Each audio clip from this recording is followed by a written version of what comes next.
Leitura do livro de Atos dos Apóstolos, Atos capítulo 2. Ao cumprir-se o dia de Pentecostes, estavam todos reunidos no mesmo lugar.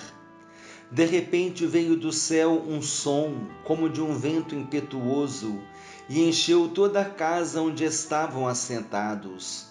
E apareceram, distribuídas entre eles, línguas como de fogo, e pousou uma sobre cada um deles. Todos ficaram cheios do Espírito Santo e passaram a falar em outras línguas, segundo o Espírito lhes concedia que falassem. Ora, estavam habitando em Jerusalém judeus, homens piedosos, vindos de todas as nações debaixo do céu. Quando, pois, se fez ouvir aquela voz, afluiu a multidão, que se possuiu de perplexidade, porquanto cada um os ouvia falar na sua própria língua. Estavam, pois, atônitos e se admiravam, dizendo: Vede, não são porventura galileus todos esses que aí estão falando? E como os ouvimos falar cada um em nossa própria língua materna?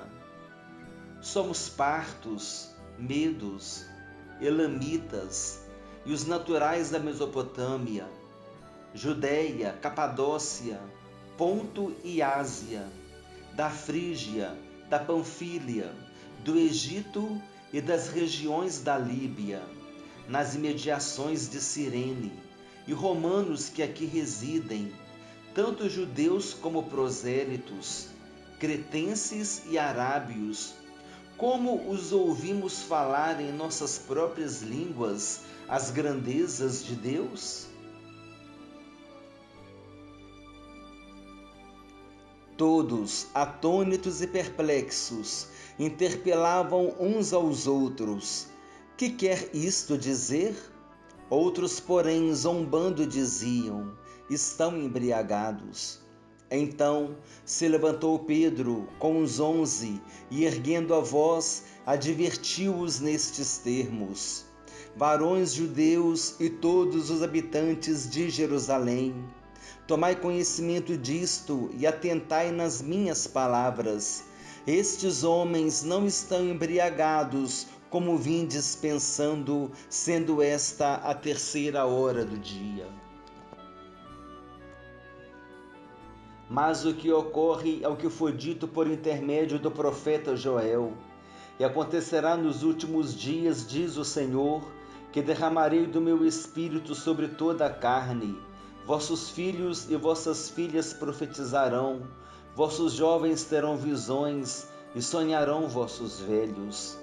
Até sobre os meus servos e sobre as minhas servas derramarei do meu espírito naqueles dias e profetizarão.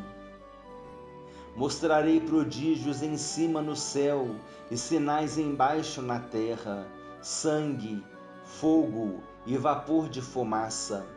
O sol se converterá em trevas e a lua em sangue, antes que venha o grande e glorioso dia do Senhor.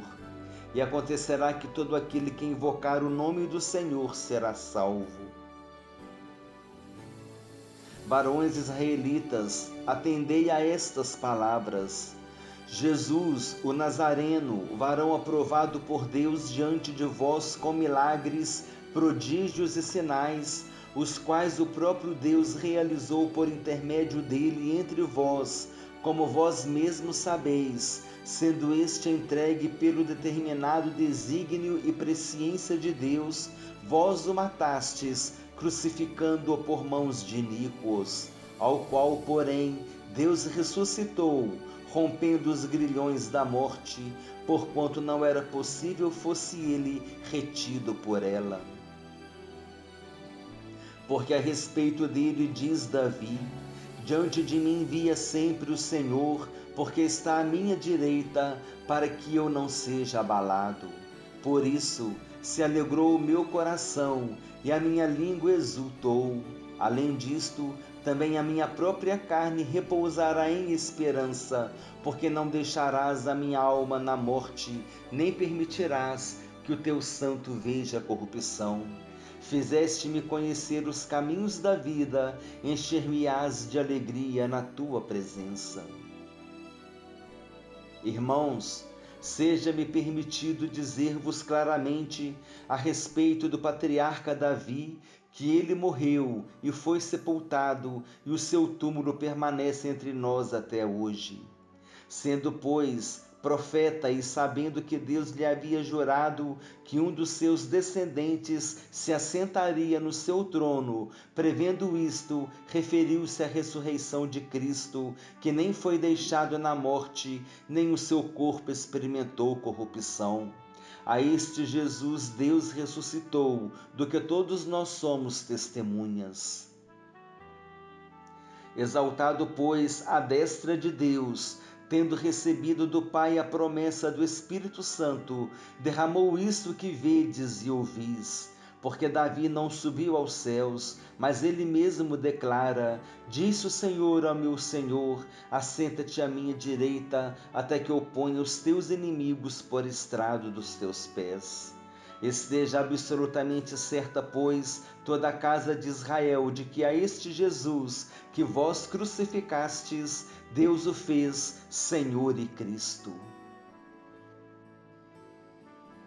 Ouvindo eles estas coisas, compungiu-se-lhes o coração e perguntaram a Pedro e aos demais apóstolos: que faremos, irmãos? Respondeu-lhes Pedro: arrependei-vos e cada um de vós seja batizado em nome de Jesus Cristo para a remissão dos vossos pecados e recebereis o dom do Espírito Santo.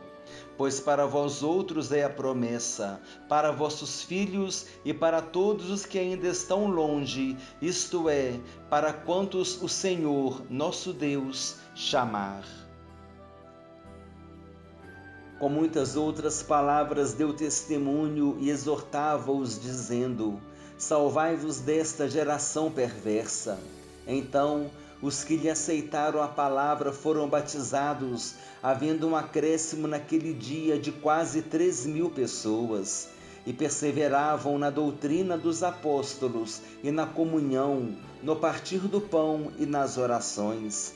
Em cada alma havia temor, e muitos prodígios e sinais eram feitos por intermédio dos apóstolos. Todos os que creram estavam juntos e tinham tudo em comum. Vendiam as suas propriedades e bens, distribuindo o produto entre todos, à medida que alguém tinha necessidade. Diariamente perseveravam unânimes no templo, partiam pão de casa em casa e tomavam as suas refeições com alegria e singeleza de coração, louvando a Deus e contando com a simpatia de todo o povo. Enquanto isso, acrescentava-lhes o Senhor, dia a dia, os que iam sendo salvos.